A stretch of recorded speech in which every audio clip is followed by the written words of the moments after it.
آیت نمبر 32 اور 33 اللہ تعالیٰ نے اس میں ارشاد فرمایا ہے هل ينظرون الا ان تأتيهم الملائکۃ۔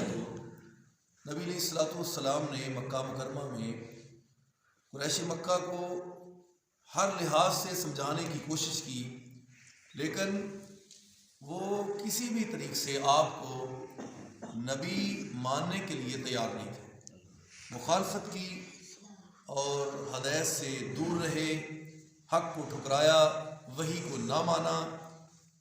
تو اللہ تعالیٰ نے فرمایا اب انتظار کس چیز کا کر رہے ہیں؟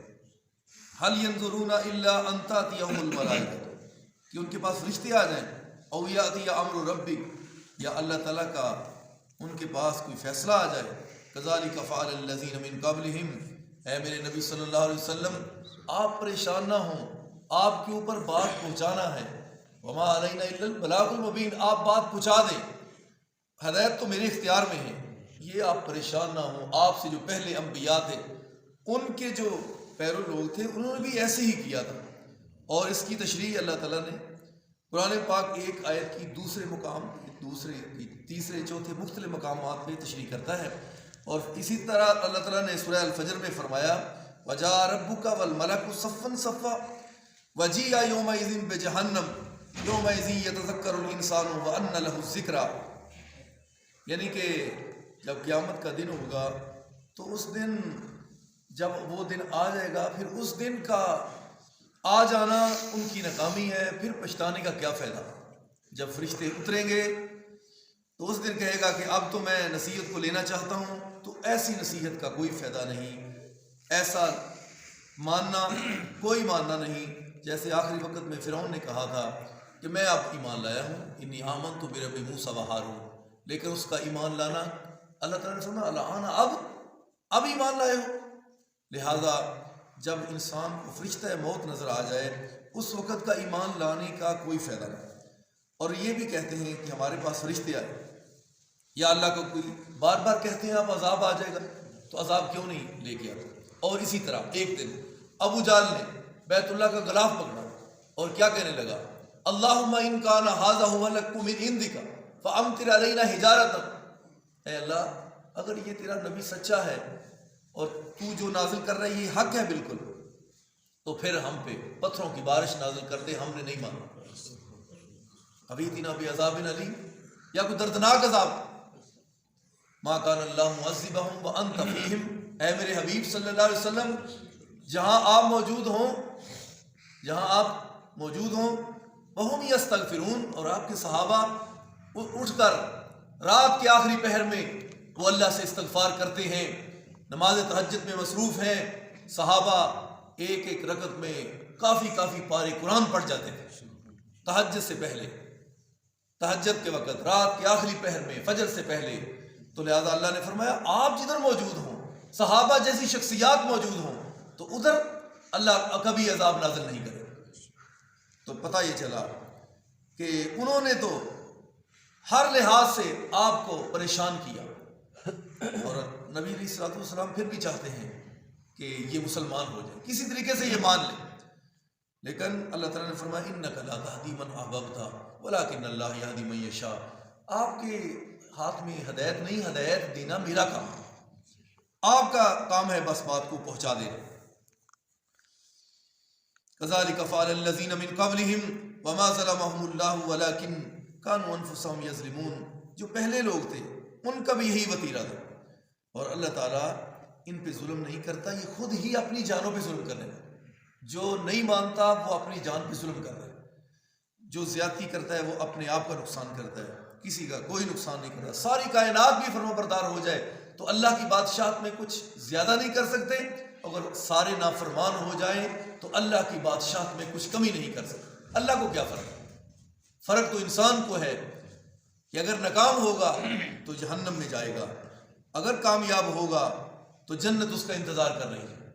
اس لیے دعا کرو اللہ نافرمان نہ بنائے، اللہ فرما بردار بنائے۔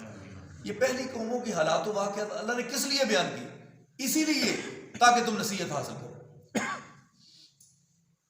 فَأَصَابَهُمْ سَيِّئَاتُ مَا عَمِلُوا، ان کو جو برائی پہنچی وہ ان کے عملوں کی وجہ سے، وَحَاقَ بِهِم مَّا كَانُوا بِهِ يَسْتَهْزِئُونَ، اور جو وہ استہزاء کرتے تھے، ٹھٹھا مذاق کرتے تھے، دین کا مذاق اڑاتے رسول اللہ صلی اللہ علیہ وسلم کا، صحابہ کرام کا، تو اس لیے اللہ تعالیٰ نے فرمایا جو بھی ان کو برائی پہنچی ہے وہ ان کی اپنے ہی اعمال کا نتیجہ ہے۔ ظَهَرَ الْفَسَادُ فِي الْبَرِّ وَالْبَحْرِ بِمَا كَسَبَتْ أَيْدِي النَّاسِ، جو زمین کے اوپر چھوٹے چھوٹے یہ جھٹکے، یہ عذاب کی شکلیں جو آتی ہیں نا، اللہ تعالیٰ نے فرمایا یہ میں نے ظلم نہیں کیا، یہ تیرے اپنے ہاتھوں کی کمائی ہے، تو نے اپنے آپ پہ ظلم کیا تو میں نے تم پہ یہ چھوٹی چھوٹی قسطیں نازل کی عذاب کی۔ جیسے کفار ان کے ظلم بڑھے، کفر بڑھے، ان پہ قسط آئی عذاب کی۔ بدر کے موقع پہ ان پہ پہلی قسط آئی، 70 بڑے بڑے سرکردہ چودھری ان کو کلمے کر دی، ان کی گردنوں کو کاٹ دیا گیا۔ یہ دنیا میں ان پہ عذاب کی قسط ہے پہلے، اور اسی طرح پھر اور بھی اس کے بعد قسطیں آئیں، اور پھر جہنم پہ جو ہے وہ تو بہت دردناک عذاب ہے۔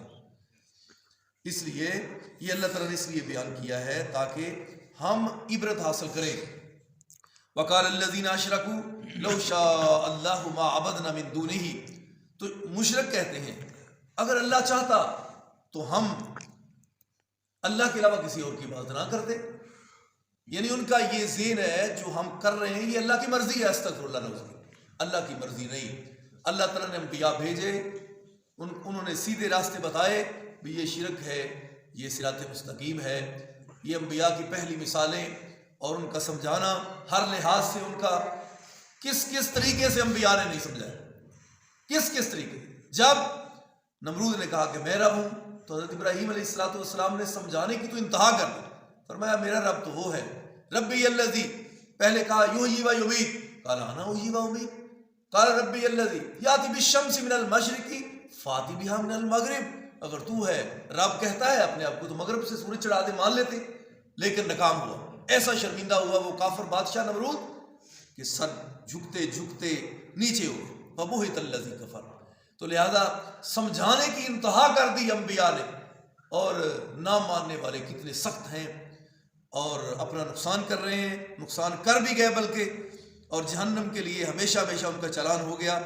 اس لیے وہ کہنے لگے کہ اللہ چاہتا تو ہم عبادت نہ کرتے غیر اللہ کی، من دونہ من شیء نحن ولا آباؤنا، ہم بھی نہ کرتے، ہمارے باپ دادا بھی نہ کرتے، لہذا جو دین ہمارے باپ دادا کا وہ دین ہمارا، جدھر وہ چلے تھے ہم نے بھی وہ چلنا ہے۔ کلیہ یاد رکھو، باپ دادا تمہارے لیے سند نہیں، ہاں سند جیسے حضرت ابراہیم علیہ السلام، حضرت یعقوب علیہ السلام نے کہا تھا ام کنتم شہداء اذ حضر یعقوب الموت، جب یعقوب علیہ السلام کو موت آئی کا وقت آیا تو بیٹوں کہا میرے بعد عبادت کس کی کرو گے؟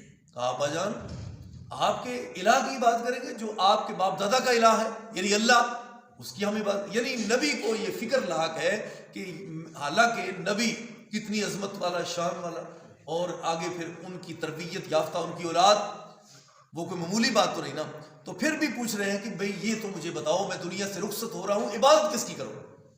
پتہ یہ چلا کہ یہ بڑی اہم چیز ہے، بڑی اہم، زبان سے ذکر کرنا عبادت ہے، کوئی اللہ کے راستے میں چیز دینا، صدقہ و خیرات کرنا عبادت ہے، اور جھکنا، اپنے آپ کو جھکانا عبادت ہے، سجدے میں لے جانا عبادت ہے، عاجزی کے یہ طریقے جتنے، ان کا سب کا تعلق اللہ سے، جن کا تعلق اللہ سے ہے وہ کسی اور کے لیے ہو سکتا نہیں، یہ آپ نے یاد رکھنا۔ لہذا انہوں نے کہا کہ اگر اللہ چاہتا تو ہم ایسے نہ کرتے، ہمارے تو باپ دادا ایسے کرتے ہیں، وَلَا حَرَّمْنَا مِن دُونِهِ مِن شَيْءٍ كَذَلِكَ فَعَلَ الَّذِينَ مِن قَبْلِهِمْ فَهَلْ عَلَى الرَّسُولِ إِلَّا الْبَلَاغُ الْمُبِينُ، اسی طرح پہلے لوگوں نے کیا ہے، میرے نبی صلی اللہ علیہ وسلم آپ سے پہلے جو لوگ تھے ان کا بھی یہی وتیرہ تھا، فَحَلْ عَلَى الرُّسُلِ إِلَّا الْبَلَاغُ الْمُبِينُ، مگر جو اللہ کے نبی تھے ان کا یہ کام تھا بس بات کو پہنچانا، اور آپ کا بھی کام ہے بات کو پہنچانا، آپ بس ان کو سمجھا دیں، آگے اللہ کا معاملہ ہے۔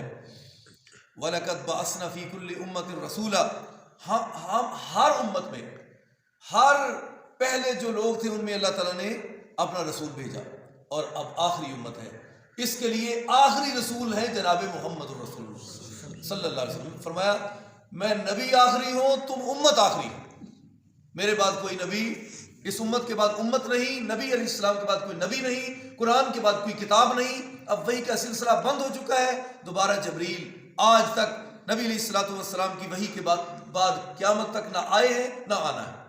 یہ ہے ختم نبوت۔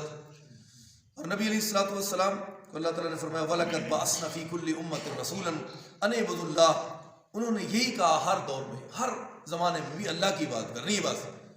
وَاجْتَنِبُوا الطَّاغُوتَ، طاغوت کیا ہے؟ طغا سرکشی کو کہتے ہیں، بغاوت کو کہتے ہیں، نافرمانی کو کہتے ہیں۔ ریاست نافرمان بن جائے تو وہ طاغوت ہے، انسان نافرمان ہو جائے تو وہ طاغوت ہے، کوئی بڑے سے بڑا ہو جائے، چھوٹے سے چھوٹا ہو جائے، ریاستیں ہو جائیں، جو بھی جس شکل میں بھی ہوں، وہ جو نافرمانی پہ اتر آئے اس کو کیا کہتے ہیں؟ طاغوت، شیطان۔ طاغوتی طاقتیں جیسے باہر بڑی ہیں، کفار ہیں، اب اس وقت یہود و نصارہ ہے، اسرائیل ہے، امریکہ ہے اور بدھ مذہب ہے، اس طرح یہ طاغوت ہیں جتنے نافرمان ہیں، سرکشی کرنے والے۔ تو اللہ تعالیٰ نے بھیجا تاکہ اللہ کی بات کرو اور طاغوت سے بچنا۔ جو نافرمان لوگ ہیں ان سے اپنا میل ملاپ نہ رکھنا، اپنا میل ملاپ رکھنا ہے تو اللہ والوں سے رکھنا ہے۔ لڑ چنگیاں دے لگیے تے چوڑی پیندے نے پھل، تے لڑ مدیاں دے لگیے تے اگلے بھی جاندے نے ڈول۔ اچھے لوگوں کے ساتھ آپ جائیں گے۔ حدیث میں مثال ہے بڑی مشہور، آپ نے فرمایا نیک بندے کی مثال ایسے ہے جیسے عطار کی دکان ہے۔ عطار پتہ کون ہوتا ہے؟ عطر بیچنے والا۔ اس کے پاس جاتا ہے، وہ دوست اس کا بیٹھتا ہے، وہ چیک کرتا ہے، خوشبو چیک کرتے اس کو بھی تھوڑی سی لگاتا ہے، یا خود لگاتا ہے یا نہیں بھی لگاتا، بیٹھے بیٹھے ادھر اس کا ذہن معطر ہو جاتا ہے، خوشبو ہی خوشبو اس کو آتی رہتی ہے۔ یہ اچھا بندہ ہے، یہ نیک لوگوں کی مثال ہے۔ لہٰذا اہل توحید کے پاس بیٹھنا چاہیے، علماء کے پاس بیٹھو، نیک مجلس میں آؤ تو انشاءاللہ اللہ کی رحمت آپ پہ بھی آ جائے اور آپ بھی نیک ہو جائیں۔ لہٰذا بروں کی محفل سے ہمیشہ بچو تاکہ آپ کو رنگ نہ کہیں چڑھے، اور جب عذاب آتا ہے تو نیک بندہ وہاں موجود ہو، جو نافرمان لوگ ہیں، تو کہیں ایسا نہ ہو کہ وہ نیک بندہ اللہ کا غضب اور غصہ نازل ہو تو وہ جو نیک ہے وہ بھی ان کے اندر ہی نہ مارا جائے۔ اس لیے نیکوں کے ساتھ اپنا تعلق رکھو، میل ملاپ رکھو، ان کی دعوتیں کرو، نیک لوگوں کو اپنے گھروں میں بلاؤ، ان کو کھانے کھلاؤ، ان کی دعوت کرو۔ کھانا کھلانا بہت بڑا عمل ہے۔ جب نیک لوگوں کے ساتھ میل ملاپ رکھیں گے، حفاظ کے ساتھ، قراء کے ساتھ، علماء کے ساتھ، خطباء کے ساتھ، انشاءاللہ اللہ تعالیٰ دیکھ رہا ہے کہ میرا بندہ کدھر جا رہا ہے، اس کا تعلق کن لوگوں سے ہے، بولتا کیسے ہے، تعلق کن سے رکھتا ہے، وہ کس سے کیسے بولتے ہیں، یہ ان سے کیسے بولتا ہے، یہ ان سے کیا سمجھ رہا ہے، یہ ان کو کیا سمجھا رہے ہیں۔ تو نیک لوگوں سے میل ملاپ رکھنا یہ بہت بڑا عظیم عمل ہے۔ اور برے بندے کی مثال آپ نے فرمایا ایسے ہی ہے جیسے لوہار کی دکان ہے، وہ پرانے وقت میں جب کوئلے رکھ کر اوپر نیچے سے چلاتے تھے تو چنگاریاں اڑتی تھی تو وہ بندے کے جو کپڑے تھے ان کے اندر بھی سوراخ ہو جاتے تھے۔ برے بندے کی مثال ایسی ہے جیسے لوہار کی دکان کے پاس جا کے بیٹھے تو دھواں اٹھتا ہے، گرد و غبار اور چنگاریاں، اور اس تک بھی پہنچتی ہیں اور اس کو بھی نقصان ہوتا ہے۔ اس طرح برے بندے کے پاس نہیں بیٹھنا، نہ سودی کے پاس، نہ چور کے پاس، نہ شرابی کے پاس، نہ سودی کے پاس، نہ بے نماز کے پاس، نہ برے بندے جھوٹے چغل خور کے پاس۔ جو بھی بدکار ہو، فحاشی عریانی کرنے والا، پھیلانے والا، بری گفتگو کرنے والا، برائی تو کرنا دور کی بات ہے، برائی سننی بھی نہیں، ٹھیک ہے۔ رب نے فرمایا وَلَا تَقْرَبُوا الزِّنَا، رب نے یہ نہیں فرمایا زنا نہ کرو، بدکاری نہ، فرمایا اس راستے کے قریب بھی نہیں جانا، جو راستہ ادھر جاتا ہے اس راستے پر بھی جانا نہیں۔ برائی جو ہے، جدھر برائی آ جائے ادھر کوئی خیر رہتی نہیں رہتی، سب کچھ چلا جاتا ہے، نہ دنیا ہی ملی نہ آخرت ملی۔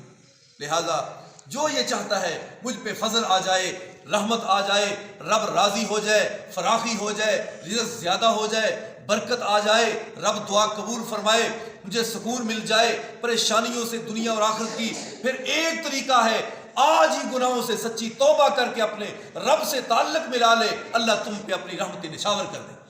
یہ ہے اصل طریقہ۔ تو دعا کرو اللہ ہم کو طاغوت سے بچائے۔ فَمِنْهُمْ مَنْ هَدَى اللَّهُ وَمِنْهُمْ مَنْ حَقَّتْ عَلَيْهِ الضَّلَالَةُ، ان میں سے ہدایت یافتہ بھی ان پر اور ایسے بھی جن پر گمراہی جو ہے وہ ثابت ہو گئی ہے۔ فَسِيرُوا فِي الْأَرْضِ فَانْظُرُوا كَيْفَ كَانَ عَاقِبَةُ الْمُكَذِّبِينَ، زمین میں چلو پھرو دیکھو جنہوں نے جھٹلایا تھا ان کا انجام آخر کیا ہوا۔ پہلے لوگوں کے حالات دیکھو، قوم لوط کے حالات دیکھو، عاد و ثمود کے دیکھو کیسے ان کے ساتھ کیا ہوا، اور پھر نبی علیہ الصلوۃ والسلام کے جو دشمن تھے ابو جہل کے ساتھ کیا ہوا بدر میں، اور بڑے بڑے چودھری ان پہ کیا ہوا، ذلیل ہو گئے. نمرود کے دماغ میں مچھر چلا گیا، ٹکرے مارتا، کہتا ہے مجھے سر میں جوتے مارو، میرا وہ سب سے خیر خواہ ہے جو زیادہ جوتے مارتا. چھوٹا سا مخلوق، چھوٹا سا دانا، جب اندر گیا تو اپنے آپ کو رب کہنے والا پاگل کر دیا. اس نے جب اندر نغمہ گایا توحید کا تو ساری ربوبیت اس کی فوراً باہر آ گئی. اب جوتیاں کھا رہا ہے. پتہ یہ چلا ساری طاقتوں کا مالک کون ہے؟ توحید کس کے لیے؟ وحدانیت، ربوبیت، وہ اللہ اس کا حقدار ہے اور کسی کے لیے نہیں. توحید کو سمجھو، اعمال کو بہتر بناؤ، فکر آخرت اپنے اندر پیدا کرو. ہم نے اٹھنا بیٹھنا کس طرح ہے، کس کے ساتھ ہے، کرنا کیا ہے دن میں روزانہ. ایسے نہ ہو کہ اچانک موت آ جائے توبہ کا موقع بھی نہ ملے. اس طرح نہیں کرنا بھائی. خود بھی جو چیزیں سن رہے ہو یہ بھی خود بھی، اور آگے لوگوں کو بھی یہ جا کے ڈیل کرو، اپنے گھر میں بھی یہ بتاؤ. آج ہم نے درس میں یہ سنا ہے، بچوں تم بھی ٹھیک ہو جاؤ. بیوی کو کہو جس کے لیے روزانہ جس کو ڈانٹ ڈپٹ کرتا ہے، کپڑے کیوں نہیں پریس ہوئے، جوتے کیوں نہیں پالش ہوئے، ہانڈی اچھی کیوں نہیں بنی، وقت پہ یہ کام نہیں ہوا، اس کو کبھی تو نے کیوں نہیں ڈانٹا؟ بھی تیری آج نمازیں پوری ہوئی ہے یا نہیں، آج تو نے تلاوت کی ہے یا نہیں، روزہ رکھا ہے کہ نہیں. تو نے نہیں اگر یہ کام کرنے تو میرا تجھ سے کوئی تعلق نہیں. ذرا دھمکی لگانا ادھر بھی سمجھا، طریقے سے سمجھا، سلیقے سے سمجھا. اللہ کرے ایسے انقلاب گھروں میں آئے تو انشاءاللہ پورا معاشرہ ٹھیک ہو جائے. آخر دعوانا الحمدللہ رب العالمین.